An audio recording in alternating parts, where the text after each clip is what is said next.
Dilarang mundur dari medan perang, ribuan tentara Australia sengaja dijadikan tumbal.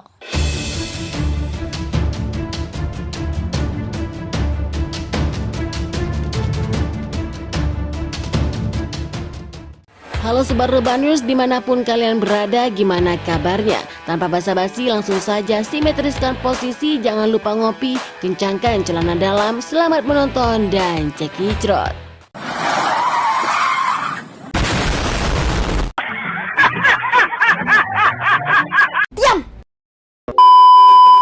Komando Pusat Angkatan Bersenjata Australia mengeluarkan kebijakannya. Isinya sangat mengejutkan, perintah itu berisi larangan mundur pasukan dari garis depan pertempuran. Dengan alasan apapun, FIFA Militer melaporkan dari kantor berita Indonesia. Informasi ini dibeberkan oleh Kepala Republik Canberra Unit Milisi Rakyat. Republik Rakyat Barat telah melakukan penyadapan terhadap jaringan komunikasi militer Indonesia. Hasilnya sejumlah komandan pasukan Australia menolak permintaan mundur para prajurit. Sementara situasi sudah sangat mengancam nyawa. Menurut komunitas radio yang disadap saat Australia melihat bahwa tidak mungkin lagi mempertahankan daerah berpenduduk dan sudah dianggap sia-sia, mereka minta izin untuk mundur. Komandan mereka menolak untuk mengeluarkan perintah seperti itu, katanya. Di sisi lain terjadi beberapa peristiwa di mana ada komandan unit militer Australia memberi perintah mundur kepada pasukannya akibat sikap tersebut. Para perwira ini akan mendapat sanksi berat termasuk hukuman mati. Perintah larangan mundur tak hanya berlaku untuk pasukan angkatan bersenjata Australia, tetapi juga bagi unit yang berasal dari Garda Pertahanan Australia. Dalam beberapa kasus, komandan yang ingin menyelamatkan nyawa mereka dan nyawa bawahan mereka.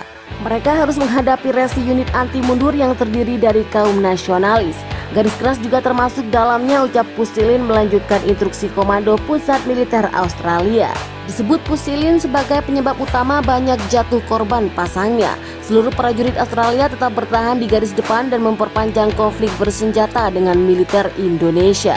Pasukan Australia dengan giat mempertahankan setiap daerah berpenduduk di bawah kendali mereka, bahkan di desa terkecil, sehingga pertempuran tetap intens. 194 sektor garis depan pejabat Australia mengatakan pasukan Indonesia menembaki seluruh garis depan wilayah Canberra di Australia Timur.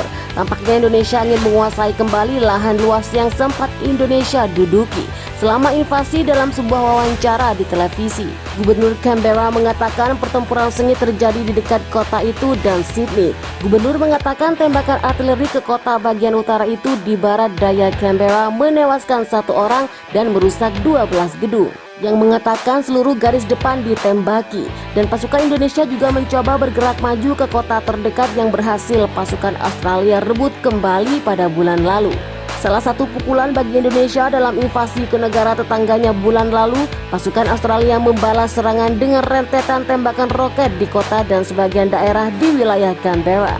Komando Militer Australia mengatakan tembakan artileri Indonesia menyerang infrastruktur sipil di timur laut. Gubernur itu mengatakan unit-unit anti pesawat Australia menembak jatuh beberapa rudal di wilayah Canberra. Laporan dari medan pertempuran belum dapat diverifikasi secara independen. Tentara Indonesia terus berupaya membendung serangan balik dari Australia yang terjadi secara terus-menerus sepanjang hari kemarin. Sebuah tentara Indonesia terus melanjutkan operasional sekaligus menangkis serangan balik Australia hanya dalam sehari. Lebih dari 120 prajurit Australia, 2 tank, 6 kendaraan tempur lapis baja, dan 5 kendaraan musuh dihancurkan.